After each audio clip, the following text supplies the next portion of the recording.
If you're trying to build a career in commercial real estate, there are a lot of decisions you'll need to make early on that can have a huge impact on your trajectory in this industry. And while some mistakes are pretty easy to recover from, others can set you back a lot when it comes to your earning potential and ultimately getting where you want to go. So in this video, I want to walk through 5 of the biggest career mistakes I've seen people make in commercial real estate based on over a decade of my own experience working in this industry and the things that you can do instead to avoid making each of these.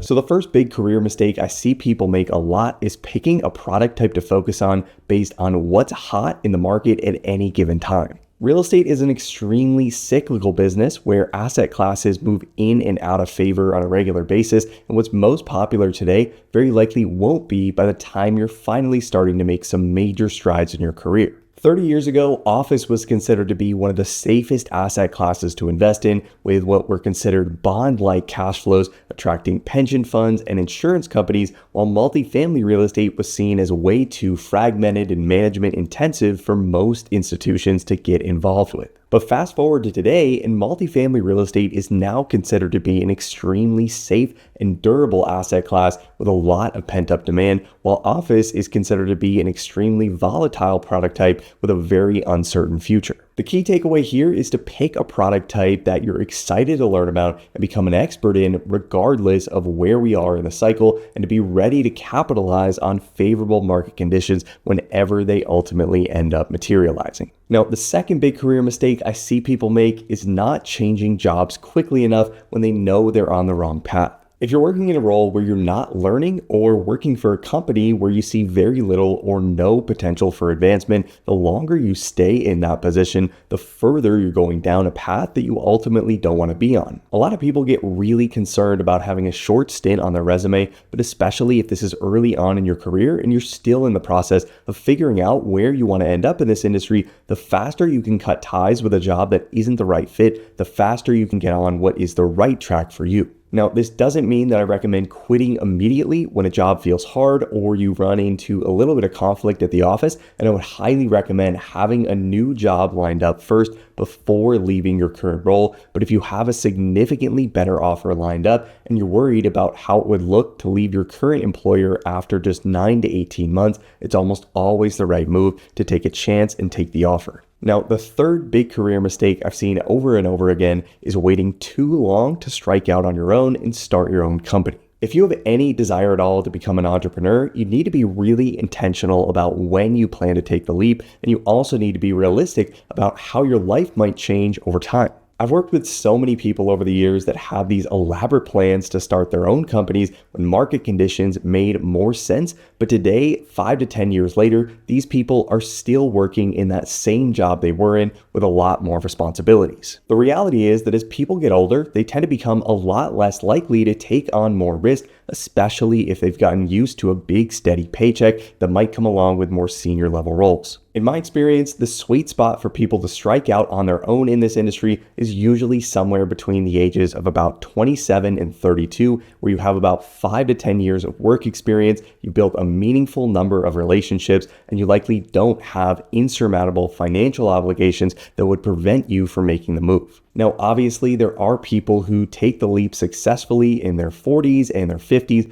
but from what I've personally seen, these are often people at the very top of the industry that have already achieved some sort of financial independence. So if this is something you want to do early and you don't want to spend another 20 to 30 years working for someone else, this timeline is definitely something you want to keep in mind. Now, the fourth major career mistake I see a lot in this industry is waiting too long to start investing in relationships. Even if you're working as an analyst and there are zero expectations for you to bring in new business, you should still be out at industry events and conferences trying to make connections. Real estate is an extremely relationship-driven business, and just like any investment, these relationships compound over time, and the earlier you can start getting your name out there, meeting new people, and building trust with your peers, the more likely it is that you'll be able to do business with these people in the future. There are so many benefits of building your network early, from job opportunities that might come up to investment opportunities that might come your way, or even just getting a clearer picture of whether you're being underpaid in your current role, and especially in your 20s when you very likely don't have those family responsibilities we talked about earlier. Spending as much time as possible at industry events and conferences can have a huge positive impact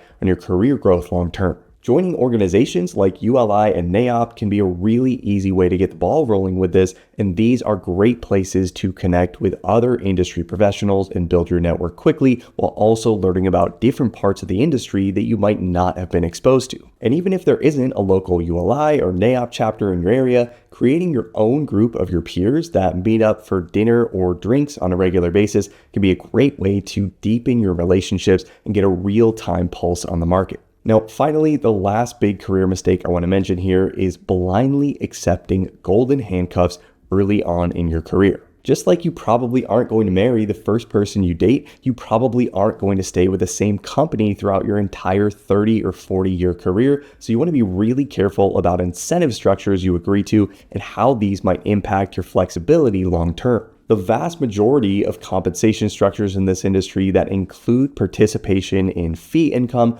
or promoted interest take at least about 4 to 5 years to vest, and if you leave before that time frame, you could end up losing most or all of that money. And this can end up causing you to pass up opportunities that might actually be better for you overall, whether that's moving into a less hostile work environment, increasing your base salary or bonus, or even moving to a different city if that's something you want to do. Even though it feels really flattering to be offered these types of packages, the key is to make sure you go in understanding the timeframes and the requirements to actually receive that money, and make sure all of these terms are clearly stated in writing. So I hope this is helpful as you're planning out your career in this industry, and if you're trying to break into commercial real estate for the first time and you want to make sure you have the technical skills you'll need to land interviews and pass an Excel modeling exam that might be given to you during the process, make sure to check out our all-in-one membership training platform, Break Into CRE Academy. A membership to the Academy will give you instant access to over 120 hours of video training on real estate financial modeling and analysis.